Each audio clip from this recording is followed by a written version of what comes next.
시청자 여러분 안녕하십니까. 이제 7월 22일 저녁 시간인데요. 지금부터 전옥현의 안보정론을 시작하겠습니다. 이번 첫 번째 뉴스는 바로 어제부터 갑자기 이재명 지사가 이 과거 선거에서 그야말로 이 형수 욕설하는 것이 많은 파문을 일으키고 있지 않습니까? 근데 느닷없이 또 다른 욕설 음성이 동영상이 나돌고 있어서 이재명 측에서 굉장히 곤혹스러워했는데요. 법원이 살려주는 것 같습니다. 방금 보도된 내용에 따르면 법원 명령으로 인해서요, 이 유튜브가 차단이 됐습니다. 그래서 여러분들 잘 아시다시피 제가 아침에 이제 쭉 찾아봤더니요, 이 백브리핑이라는 유튜버가 있어요. 이 백광현 씨인데, 이 백광현 씨가 운영하는 유튜브에 동영상 56초짜리가 올라왔었는데요. 지금은 이제 검색이 되지 않고, 당연히 검색이 안 되니까 우리가 영상을 볼 수가 없죠. 그래서 차단이 됐어요. 그래서 제가 보기에는요, 이번 영상이 차단됐다고 해서 이재명 지사에 대한 이런 부정적 네거티브 이미지가 없어지느냐, 오히려 더 쌓인다, 그렇게 저는 생각이 들고요. 이러한 욕설 이 파일 때문에 이재명 지사 그러지 않아도 이번 예비 경선 중에 말을 많이 바꿨다. 그래서 이 정책의 일관성이 없고, 그리고 이 전문가들이 이 캠프에 많이 있기는 있는데요, 엉터리 전문성을 가지고 그야말로 이 포퓰리즘으로 일관하는 그런 메시지와 이 정책 방향을 내놔가지고요, 오히려 제가 보기에는요, 마이너스가 되고 있어요. 그러니까 예비 경선을 통해서 나타나고 있는 이 검증 공세에서 굉장히 시달려가지고 점수를 잃었고, 그 다음에 새로운 정책이라고 내놨던 이 기본 시리즈, 이것들도 일관성도 없고, 그리고 이 전문 학자들이 검증하기에도 굉장히 미흡하고 이 모순투성이고, 이러다 보니까 이 정책의 신뢰성도 굉장히 떨어졌어요. 그러니까 제일 먼저 작년에 말이죠, 이 기본소득 개념을 냈을 때만 해도 그렇던데 이게 맞는 거 아니야? 이런 인식이 있었는데, 시간이 지나면서 쉽게 얘기해서 실력이 이제 다 드러난 거예요. 그러다 보니까 지지율이 이제 빠지고, 지지율이 빠지면서 누가 치고 올라옵니까? 이낙연 전 대표가 치고 올라와요. 그 와중에 이런 동영상이 있었습니다. 그래서 왜 이 동영상이 문제가 되느냐? 이 백브리핑이라고 하는 유튜버, 이낙연 지사 측과 굉장히 가까운 인물이다, 이런 이 공격이 있었고요. 실제적으로 이 방송에 출연하는 사람들이 대부분 이낙연 캠프에서 핵심적 역할을 하고 있는 사람들이 많이 출연했어요. 그러다 보니까 이낙연 캠프 측에서 의도적으로 흘린 게 아니냐, 이러니까 이제 이재명 측에서는 법률적으로까지 대응하겠다 이랬는데요. 지금 방금 수정 입장이 나왔어요. 누가 법률 얘기했느냐? 법률 간다, 이 언론 보도는 잘못된 것이다, 이 얘기를 했습니다. 그래서 제가 본래 오늘 아침에 이 방송을 하면서도 이재명은 절대 이 욕설 이 동영상 갖고는 법률 대응을 할 수가 없다. 법률 대응하면 선거 끝날 때까지 계속 이재명이 마이너스로 갈 텐데 그거 하겠느냐 했는데, 제가 말씀을 드린 대로 법률 대응하겠다는 것은 잘못된 것이다, 이렇게 입장을 딱 정리했고요.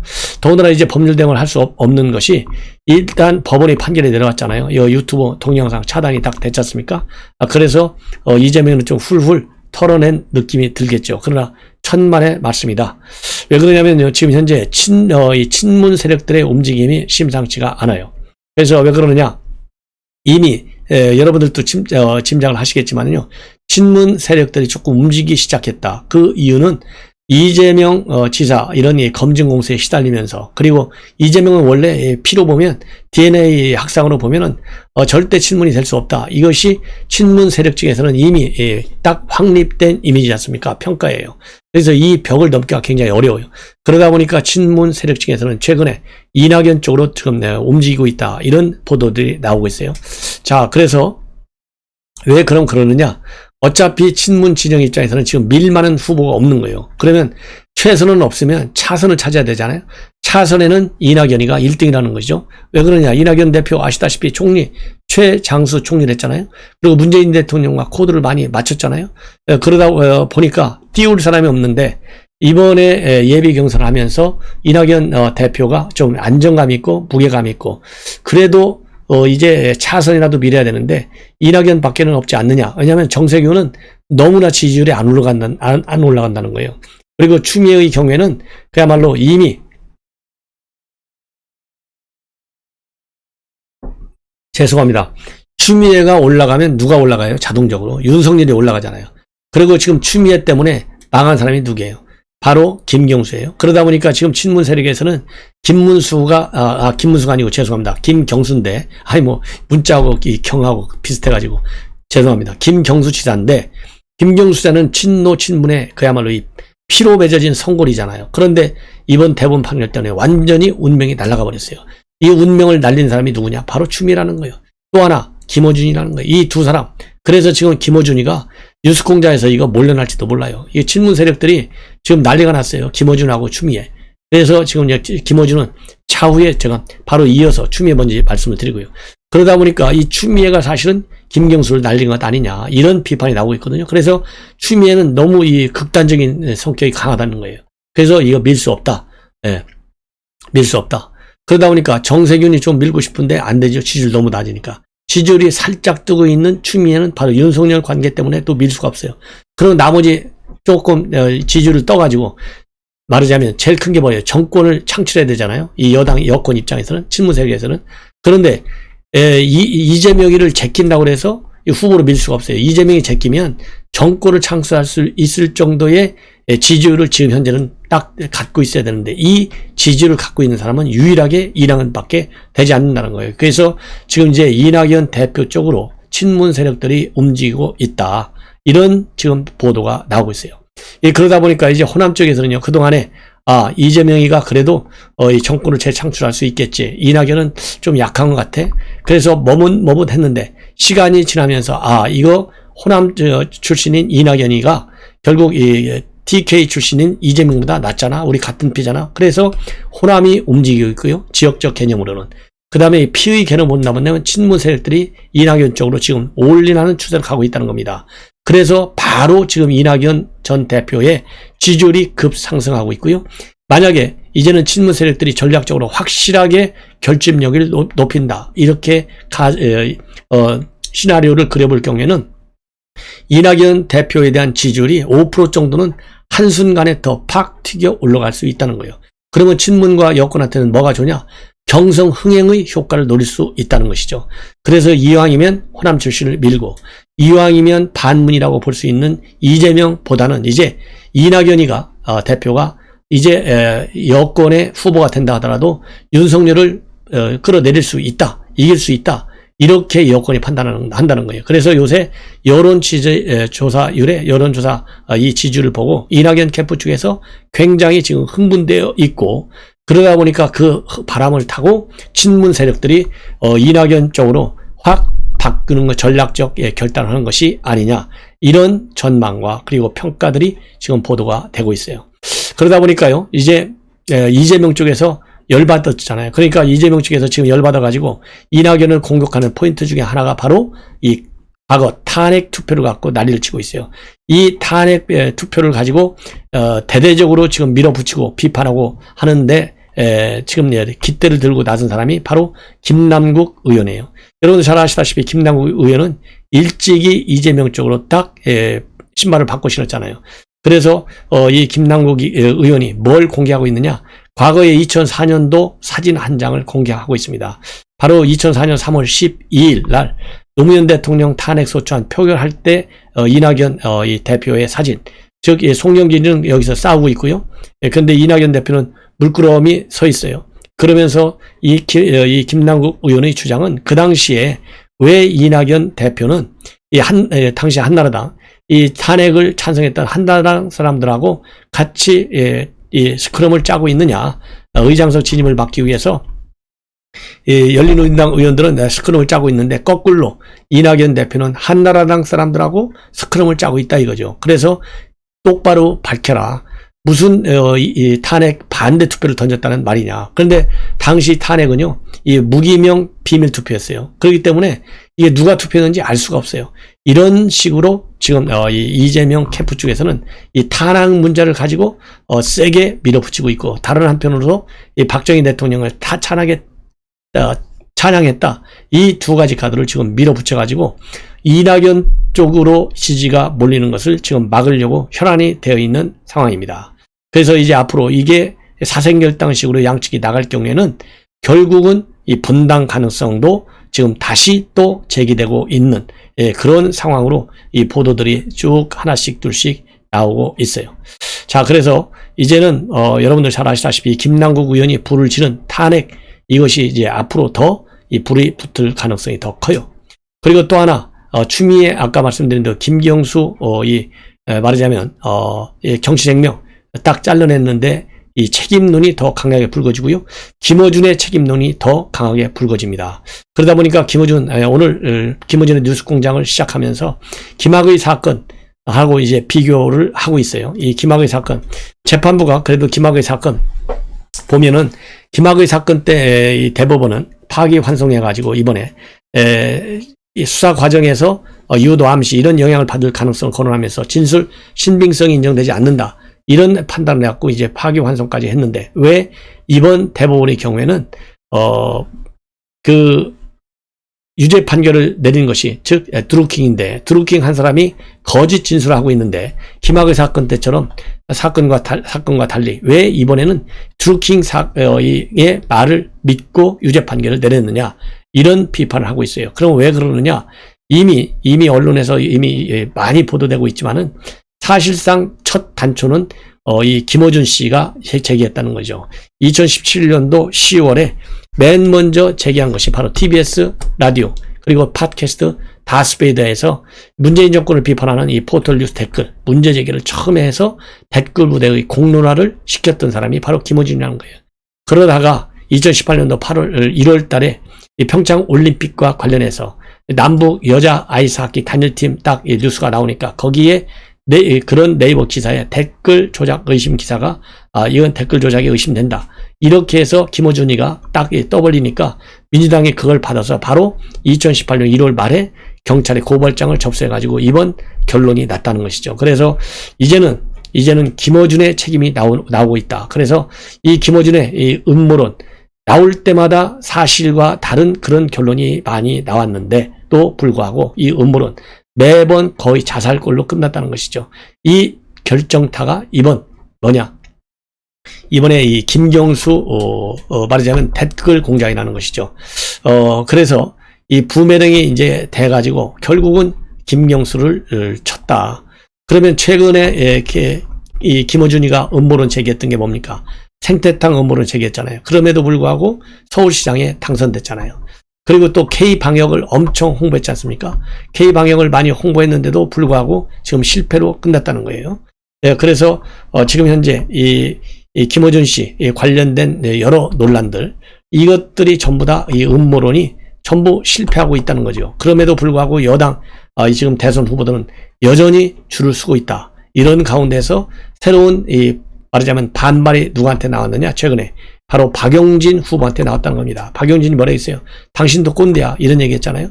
그래서 일방적으로 다른 대선 주자들과는 달리 박용진은 당신 꼰수냐, 당신도 꼰수야 이런 식으로 하면서 틀렸다는 것은 틀렸다라고 지적하고 있는데 이걸 보면 이제 김어준이도 이제 갈 때까지 가는 것이 아니냐 이런 비판적 보도들이 나오고 있습니다. 그래서 이 김어준이 이거 잘라내야 되겠죠. 뭐 보나마나 그렇지 않습니까? 그래야 여권에서도요. 이제 친문 세력들 여전히 그리고 대권 주자들 전부 김어준 방송 와서 한마디씩 하는데 이게 한심스럽다는 것이죠. 언제까지 김어준한테 의지를 할 것이냐 이런 비판적 기사들이 나오고 있어요. 그 다음에 또 하나는요. 이 김경수 유죄와 관련해가지고 기가 막힌 인물 항상 이 수준이 거론되는 사람이 하나 있죠. 바로 고민정입니다. 고민정이가 오늘 페북에 입장문을 내놨어요. 자기는 진짜 먹기만 하면요 체한다는 거예요. 왜? 이렇게 해서 어제도 오늘도 먹기만 하면 체한다. 이런 입장문을 내놨어요. 그러면서 뭐라고 되어 있느냐? 무슨 말을 먼저 해야 할까? 무슨 말을 먼저 해야 내 마음을 그대로 표현할 수 있을까? 무슨 말을 해야 무릎이 툭 꺾여버리는 이 마음을 다스릴 수 있을까? 그래서요, 이 컴퓨터 켜서는 눈앞에서 계속 깜빡이는데, 컴퓨터 커서는 눈앞에서 계속 깜빡이는데, 글이 쓰여지질 않는다. 지사님에 대한 추억을 끄집어내려니 영영 떠나보내는 것만 같아 그러고 싶지 않다. 슬퍼하려니 패자가 된 것 같아 이 역시 그러고 싶지 않다. 아무 말이라도 하지 않으면 내가 견디기 힘들어 몇 자 끄적인다. 그러면서요, 이 말하는 수준 보십시오. 끄적인다는 거예요. 끄적인다. 이게 우리 국민들한테 하는 얘기랑 똑같잖아요. 예, 국민들한테 끄적인데 이러니까 수준이 안 맞다는 얘기예요. 그러면서 진실은 아무리 멀리 던져도 제자리로 돌아와 라는 해시태그를 남기고 있어요. 이게 무슨 말입니까? 진실은 아무리 멀리 던져도 제자리로 돌아와. 이 말은요, 김경수가 유죄 판결 나온 다음에 바로 한 말이 이 말이에요. 자, 이런 이 고민정의 때문에도 여당에 대한 심판 선거 성격이 더 강할 것이다. 이렇게 저는 생각이 듭니다. 자, 이제 야권 이 국민의힘 쪽 뉴스를 조금만 더 전해드리도록 하겠습니다. 윤석열 총장, 제가 또 이제 보도를 쭉 해드렸는데, 요즘 이준석 대표가요, 연일 윤석열 총장을 조금 견제하는, 압박하는 성격을 벗어나는 조금 뭐라 그럴까요, 비판적 성향의 메시지를 내놓고 있어요. 여기에 윤석열 총장이 오늘 화가 되게 난 것 같아요. 직격탄을 날리고 있습니다. 바로 뭐냐면은 이준석 대표 최근에 국회에서 뭐라고 그랬어요. 윤 총장 측에는 여의도 정치를 거부하는 사람들의 입김이 작용하지 않나 하는 생각이 들고, 잘못된 조언을 듣고 있을 수 있어서 매우 우려스럽다. 그러니까 이 여의도 문법을 전혀 모른다는 얘기죠. 이렇게 이준석 대표가 일가견을 강했고요. 니마 그 강은 건너지 말아라. 또 이런 얘기도 했어요. 니마 그 강에 빠지지 마세요. 이런 얘기를 한 거예요. 그 강이 탄핵의 강에 빠지지 말라는 거예요. 그러니까 이준석 대표는 이미 탄핵 나는 부정하고 싶지 않다. 옳다. 잘 끝난 거다.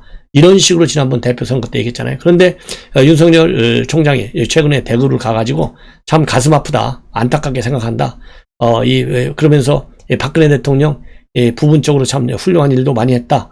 이런 얘기를 했거든요. 그러니까 본인은 딱 탄핵 궁정을 했는데 탄핵 그건 옳은 것이다. 더 이상 거론하지 말자. 이렇게 얘기했는데 탄핵 잘못됐다. 이렇게 윤석열 총장이 발언한 거예요. 이게 이제 못마땅하다 이겁니다. 그러니까 이제 윤석열 총장 결국은 직격탄을 날리는 메시지를 내놨어요. 바로 이제 오늘 어디를 갔냐면요, 구로구에 있는 이 간호사 협회를 갔습니다. 여기에서 이제 한마디 한 거예요. 윤석열 총장이. 그래서 그러면 뭐라고 얘기했느냐? 오늘 이 구로 서울시 간호사회를 가서 간담회를 하는 자리에서 기자들하고 만나서 얘기했어요. 윤석열 총장이 얘기한 거, 여의도 정치 문법 못 따른다. 이런 얘기 안에서 여의도 정치가 따로 있고 국민의 정치가 따로 있냐? 따로 없다. 결국은 국민의 뭐라고 그럴까요? 안전, 그리고 먹고 사는 문제를 고민하는 것이 정치다. 이런 식으로 얘기하면서 국민이 정치에 실망하는 부분도 있고, 저 또한 국민의 한 사람으로서 이런 거는 좀 바뀌어야 한다는 생각이다. 결국은 그런 걸 고치려고 내가 이 세계에 발을 디딘 것이다. 이렇게 강조를 하고 있고, 또 지지율 하락과 관련해서는요, 조사하는 방법이나 상황에 따라 변동이 있을 수 있는 것이다. 국민을 바라보고 국민이 가리키는 길로만 걸어가겠다. 이렇게 지금 이런 말로 답을 대신하겠다. 이런 얘기한 거예요. 이 얘기는 결국 뭡니까? 나는 국민을 바라보는 것이지 이준석 대표를 바라보지 않아. 이준석 대표 당신이 하는 얘기는 좀 틀렸어. 국민들은 당신이 하라는 대로 하지 말라는 얘기야. 이 얘기를 우회적으로 이렇게 하는 거예요. 그러면서 이 사면과 관련해서도 이 국민 토감을 고려해서 대통령이 결단할 문제고, 국민 중에는 약간 반대가 많은 것 같고 찬성하는 분들도 상당히 있다. 대선을 앞두고 야권을 분열을 위해서 사면한다는 얘기도 있는데, 저는 그렇게 해서는 안 된다고 생각한다.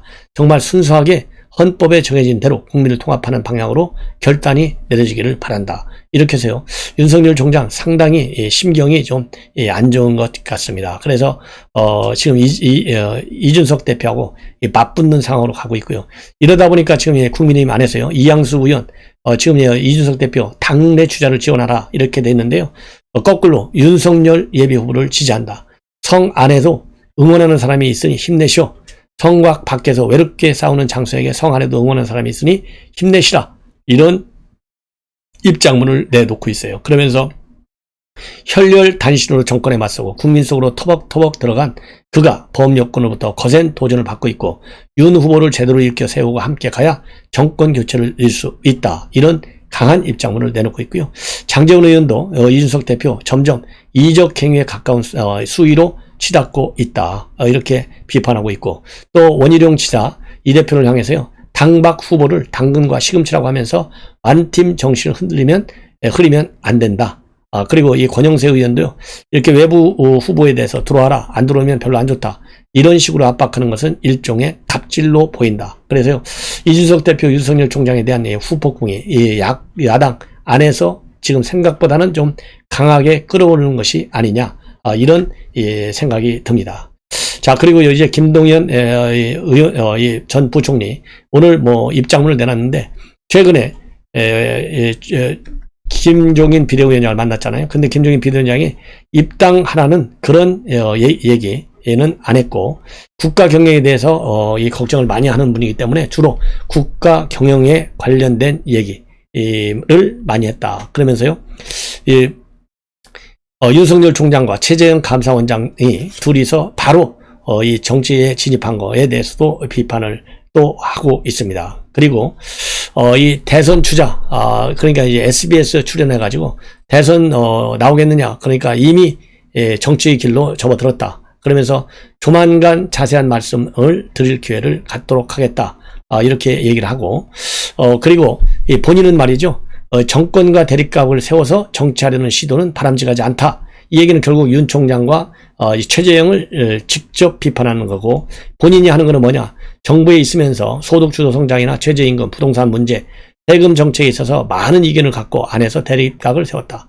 소신껏 했다. 저는 그런 소신으로 이야기하는 것이 대통령과 국민과 정부를 위하는 길이라고 확신이 있다. 그래서 다시 말씀드리면 본인은 정부와 정권의 대립각을 세운 적은 없고 정책에서만 대립각을 세웠다. 그래서요, 이 두 사람과의 차별화에 적극적으로 나서는 그런 전략을 하고 구사하고 있습니다. 그러면서 지금은 대한민국이 올바로 가는 게 중요하다. 지금 이대로 가서는 절대 안 된다. 그래서 내가 정치를 하겠다. 이렇게 생각하고 있다고 밝히고 있습니다. 그러면서 투쟁, 갈등, 싸움 등이 반복되고 있고 국민의 삶은 전장태가 됐다. 그래서 10대는 입시전쟁, 20대는 취업전쟁, 30대부터는 자산전쟁, 부동산전쟁, 자녀 교육전쟁, 50대 가면 노후전쟁, 이 전쟁터를 바꿔야 되겠다. 그래서 일종의 출마 대비 선언문이다. 이렇게 저는 판단이 됩니다. 시청자 여러분, 이것으로 방송을 마치고요. 또 이어서 여러분께 방송을 해드리도록 하겠습니다. 시청자 여러분들의 많은 성원 당부드립니다. 대단히 고맙습니다.